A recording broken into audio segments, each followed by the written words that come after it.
সবাইকে, আশা করি সবাই ভালো আছি।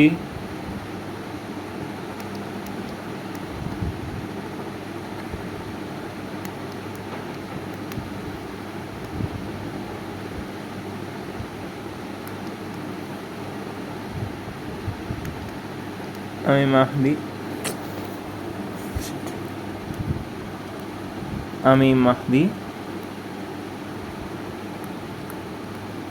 পড়াশোনা করছি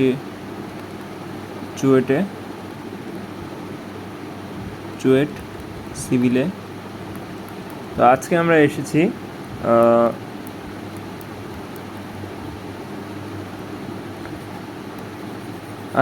এসেছি fifth chapter chemistry, fifth chapter SSC chemistry fifth chapter নিয়ে থিওরি ক্লাসটা নিয়ে। এরপর আমরা ওয়ান শট দেখব। ওকে, ফার্স্টে আমরা দেখি যোজ্যতা ইলেকট্রন। কোনো মৌলে ইলেকট্রন বিন্যাসে সর্বশেষ কক্ষপথে যে ইলেকট্রন বা ইলেকট্রন সমূহ থাকে তাকে সেই সঙ্গে যোজ্যতা ইলেকট্রন বলে। এখন দেখো, এটা হলো পটাশিয়ামের এটা ইলেকট্রন বিন্যাস, একে লাস্টে একটা ইলেকট্রন রয়েছে, তার মানে যোজ্যতা ইলেকট্রন 1। এটা অক্সিজেন, সর্বশেষ শক্তি স্তরে 1, 2, 3, 4, 5, 6, 6টা ইলেকট্রন রয়েছে, তাই যোজ্যতা ইলেকট্রন 6। এই দেখো, সোডিয়ামের লাস্ট কক্ষপথে 5টা ইলেকট্রন রয়েছে, তাই যোজ্যতা ইলেকট্রন 5। ফ্লোরিনের লাস্ট কক্ষপথে 7টা ইলেকট্রন রয়েছে, তাই যোজ্যতা ইলেকট্রন 7। ফসফরাসের লাস্ট কক্ষপথে 5টা ইলেকট্রন রয়েছে, তাই যোজ্যতা ইলেকট্রন 5। এভাবে আমরা ইলেকট্রন বিন্যাস থেকে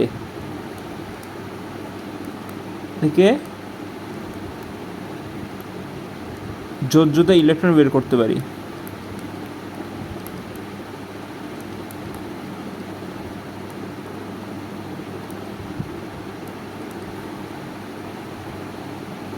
যোজনী বা যোজ্যতা পূর্বে উল্লেখ করা হয়েছে, বিভিন্ন মৌলের পরমাণু সমূহ একে অপরের সাথে সর্বশেষ কক্ষপথে ইলেকট্রন গ্রহণ বর্জন ভাগাভাগির মাধ্যমে অণু গঠন করে।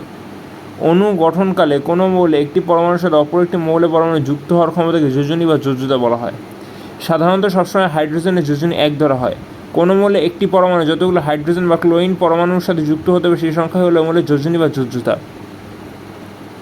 আচ্ছা, যোজনী বা যোজ্যতার আরেকটা সংখ্যা হলো কোনো মৌলে একটা পরমাণু অন্য একটা পরমাণুর সাথে যতগুলো ইলেকট্রনের মাধ্যমে যুক্ত হতে পারে সেটাই তার যোজনী বা যোজ্যতা।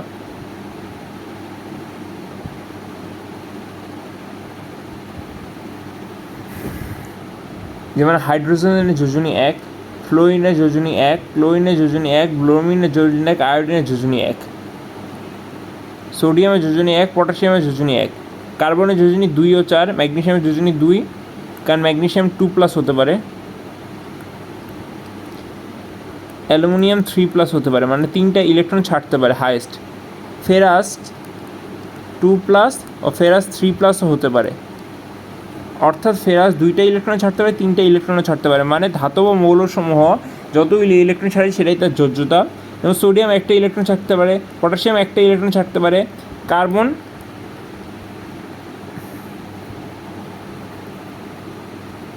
2টাও ছাড়তে পারে, 4টাও ছাড়তে পারে হাইয়েস্ট। কিন্তু ফ্লোরিন, ক্লোরিন, ব্রোমিন, আয়োডিন এরা একটা করে গ্রহণ করবে, অর্থাৎ যতগুলি ইলেকট্রন গ্রহণ করবে বা বর্জন করবে সেটাই তার যোজ্যতা। যৌগসমূহ তাদের যোজনী। একাধিক মৌলের কতিপয় পরমাণু বা আয়ন পরস্পরের সাথে মিলিত হয়ে ধনাত্মক বা ঋণাত্মক আধান বিশিষ্ট পরমাণু গুচ্ছ তৈরি করে। এটি একটি মৌলের আয়নের ন্যায় আচরণ করে। এই ধরনের পরমাণু গুচ্ছকে যৌগমূলক বলা হয়। আচ্ছা, এটা হলো আমার ক নম্বরের কোয়েশ্চেন। এটা আমি বেসিক্যালি ডাইরেক্ট মুখস্থ করে লিখে দেবো। যৌগমূলক ধনাত্মক বা ঋণাত্মক হতে পারে। আধান সংখ্যাই হলো মূলত যোজনী নির্দেশ করে। যেমন সোডিয়াম পরমাণুর সাথে হাইড্রোজেন পরমাণু বা হাইড্রোজেন প্লাস যুক্ত হয়ে অ্যামোনিয়াম আয়ন গঠন করে যৌগমূলকের সৃষ্টি করে। এর আধান সংখ্যা +1, সুতরাং এর যোজনী 1। আধান সংখ্যা বা চার্জ সংখ্যা যোজনী ধনাত্মক বা ঋণাত্মক হতে পারে, কিন্তু যোজনী শুধুমাত্র একটি নির্দিষ্ট সংখ্যা হয়। আচ্ছা, এটা আমার একটা MCQ, যে আধান বা চার্জ ধনাত্মক বা ঋণাত্মক হতে পারে, কিন্তু যোজনী শুধু সংখ্যা একটি, ধনাত্মক বা চিহ্ন বা ঋণাত্মক চিহ্ন নেই। আচ্ছা, অ্যামোনিয়াম NH4+, অ্যামোনিয়ামের আধান +1, যোজনী 1। কার্বনেটের যোজনী আধান -2, যোজনী 2। হাইড্রোজেন সালফেটের আধান -1, যোজনী 1। সালফেটের আধান -2 ও যোজনী 2। হাইড্রোজেন সালফেট এর আধান -1, যোজনী 1। সালফাইটের যোজনী -2, যোজনী 2। নাইট্রেট এর যোজনী -1, আধান -1, যোজনী 1। নাইট্রাইট NO2 আধান -1 এবং যোজনী 1। যৌগের রাসায়নিক সংকেত।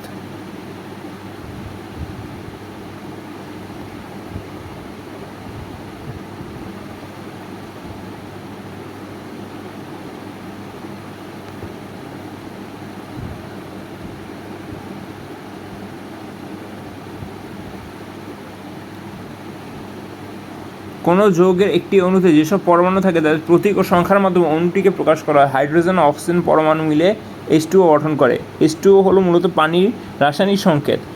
যৌগমূলক বা মূলকের মাধ্যমে অণু প্রকাশ করা উক্ত যৌগের রাসায়নিক সংকেত বলা হয়।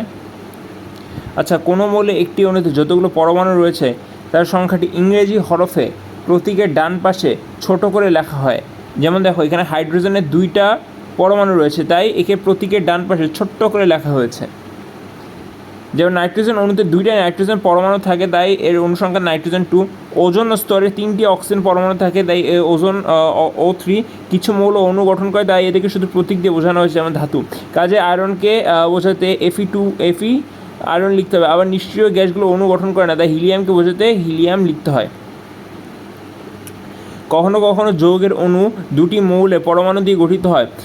তাদের যোজনী যদি সাধারণ সংখ্যা দ্বারা বিভাজ্য না হয়, দুটি মৌলে পাশাপাশি সংকেত লিখে একটি মৌলের প্রতীকের পাশে অন্যটি যোজনী লিখতে হয়। যে অ্যালুমিনিয়ামের যোজনী 3, অক্সিজেনের যোজনী 2।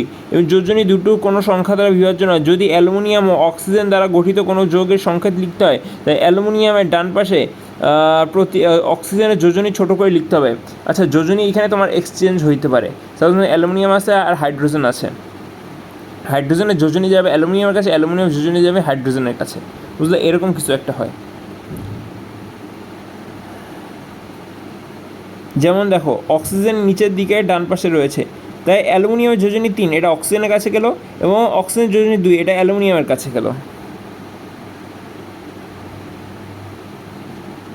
আণবিক সংকেত ও গাঠনিক সংকেত। একটি মৌল বা যৌগের অণুতে যে ধরনের মৌলের পরমাণু থাকে তাদের প্রতীক যে মৌলের পরমাণু যতটি থাকে সেই সংখ্যা দ্বারা প্রকাশিত সংকেতকে আণবিক সংকেত বা রাসায়নিক সংকেত বলে। এটা আমার ক নম্বরের একটা অ্যান্সার।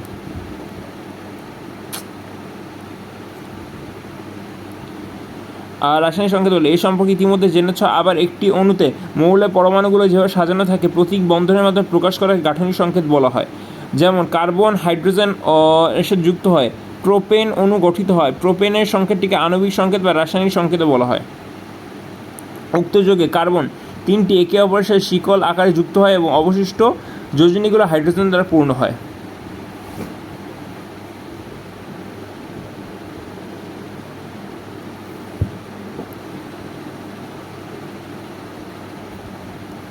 তো তোমাকে অনেক সময় বলতে পারে প্রোপেনের আণবিক সংকেত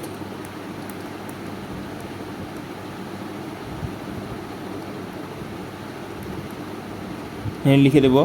পানি অথবা মিথেনের আণবিক সংকেত বলতে পারে, এটা লিখে দেবো। অষ্টক বা 2-এর নিয়ম। প্রতিটি মৌল তার সর্বশেষ শক্তি স্তরে নিষ্ক্রিয় গ্যাসের ইলেকট্রন বিন্যাসের প্রবণতা দেখায়। হিলিয়াম ছাড়া সকল নিষ্ক্রিয় গ্যাসের ইলেকট্রন বিন্যাসে সর্বশেষ শক্তি স্তরে 8টি করে ইলেকট্রন থাকে। অণু গঠনকালে কোনো মৌলে ইলেকট্রন গ্রহণ, বর্জন বা ভাগাভাগির মাধ্যমে সর্বশেষ শক্তি স্তরে 8টি করে ইলেকট্রন ধারণের মাধ্যমে নিষ্ক্রিয় গ্যাসের ইলেকট্রন বিন্যাস লাভ করে, একে অষ্টক নিয়ম বলা হয়।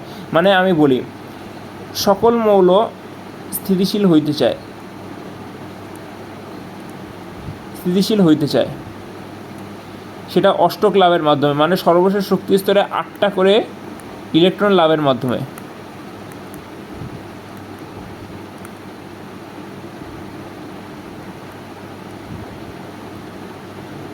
যৌগ গঠনের পদ্ধতি অষ্টক বলা হয়। অষ্টক নিয়মের কিছু সীমাবদ্ধতা বিজ্ঞানীরা নতুন নিয়মের মধ্যে উপস্থাপন করেন। একে 2-এর নিয়ম বলা হয়। 2-এর নিয়মটি অষ্টক নিয়ম থেকে অধিকতর উপযোগী গুরুতর। নিষ্ক্রিয় গ্যাসগুলোর সর্বশেষ শক্তি স্তরে 2টি বা 8টি ইলেকট্রন বিদ্যমান, সেগুলো অণু গঠনের পরমাণুর সর্বশেষ শক্তি স্তরে 1 বা একাধিক জোড়া ইলেকট্রন বিদ্যমান থাকলে একে 2-এর নিয়ম বলা হয়।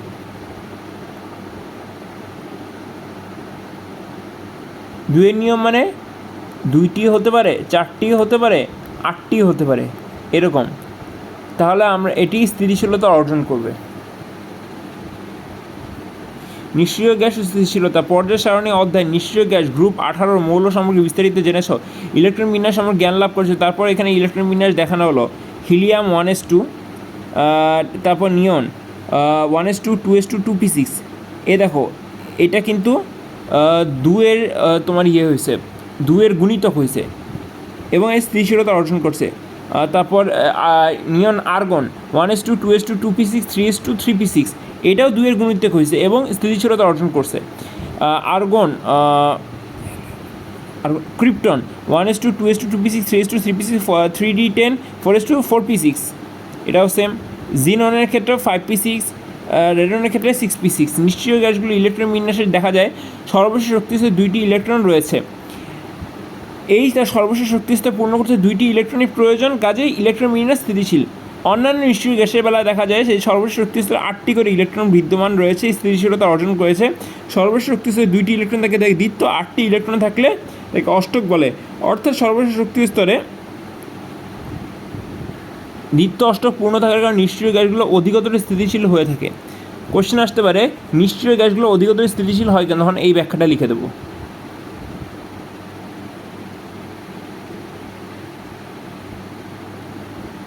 ওকে বন্ধুরা, আজকের মতো এখানেই থাক,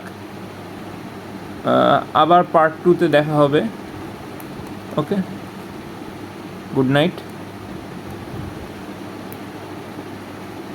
আজকে অনেক রাত হয়ে গেছে, বাই।